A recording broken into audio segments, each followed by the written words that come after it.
We're about to crack the code on some of the smallest words in English, but they have the biggest impact on your professional life. I'm talking about modal verbs.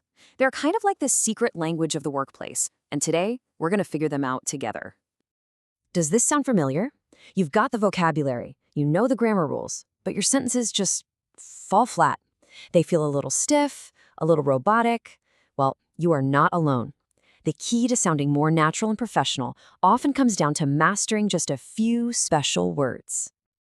And those words are called modal verbs. Honestly, the best way to think of them is like the control buttons for your English. They take a basic statement and suddenly add all these layers of possibility or obligation or advice.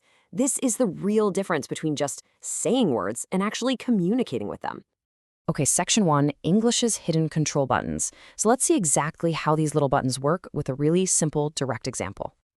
Okay, take a super simple phrase like, I go now. Grammatically, it's fine, but it has zero personality, right? Now, let's just add one word. I must go now. Boom, suddenly there's urgency. Or I might go now, and now it's just a possibility. See that? One tiny word, one little button, and the whole message changes. All right, section 2, the unbreakable rules. Now, before we get into the fun strategy stuff, let's just quickly cover a few simple rules. Getting these right will help you avoid the most common mistakes out there. Okay, there are really only 3 big ones to remember. First, you never ever add an S. It's always he can, not he cans. Second, modals are strong enough to make their own questions, so you don't need do or does. It's must you go, not do you must go. And third, never use to right after a modal. It's she should call, not she should to call. Nail these 3, and your English will instantly sound way more polished. So, section 3, your everyday modal toolkit. Now, let's start building our set of control buttons. Think of each modal verb as a specific tool for a specific job you need to do at work. All right, let's look at the heavy hitters. Can is all about ability, like saying I can finish the report. Easy. Should is your go-to for giving advice. We should probably prepare for that meeting. Must is for those really strong obligations, like company policy, and might is perfect for when you're not sure about something, like, she might be in a meeting right now. And hey, here's a quick pro tip for you. Can you help me is totally fine, nothing wrong with it, but if you switch it to could you help me, it instantly sounds more polite, a little more formal.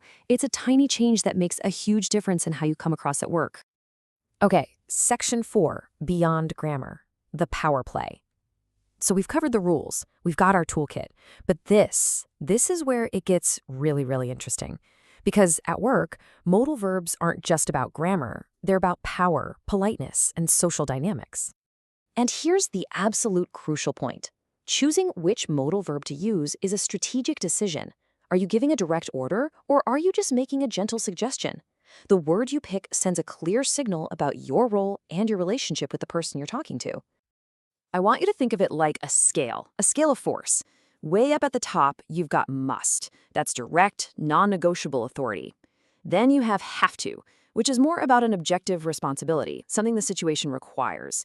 And then you have should, which is perfect for advice and professional expectations.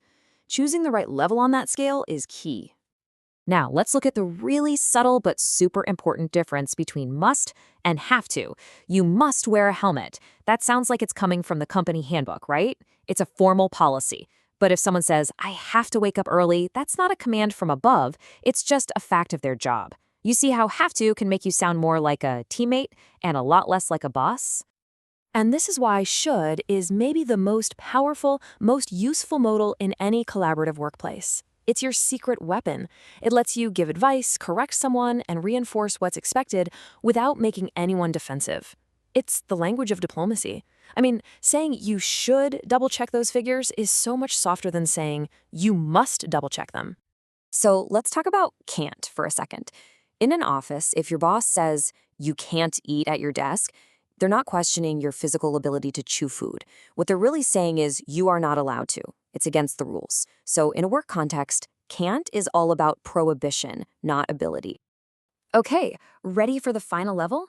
The most advanced move of all? Take a look at this sentence. There are no modal verbs here. No must, no should, no can't. And yet, the message is crystal clear, isn't it? The obligation, the rule, it's all completely implied, just by the context. This is what we call implied obligation. It's like the hidden grammar of professional life. And this is what true fluency is all about. It's not just knowing the words, it's understanding the unwritten rules and the social cues that are happening between the lines. When you start to pick up on this, you've taken a huge leap forward. Right. Section 5, speaking with intention. So how do we take all of this and actually use it to speak with more purpose and impact? Well, let's recap the big ideas. First, remember that modal verbs are your communication control buttons. Use them to fine-tune your meaning. Second, master those 3 simple grammar rules we talked about. It's an easy win. Third, and this is the big one, choose your modal strategically to navigate workplace relationships. And finally, always listen for what's not being said. That's where the real communication often lies. So the next time you speak at work, just take a half second to think. Think about the modals you're about to use. Are you being direct, suggestive, collaborative? What are your words really saying about you and the situation? It's something to think about.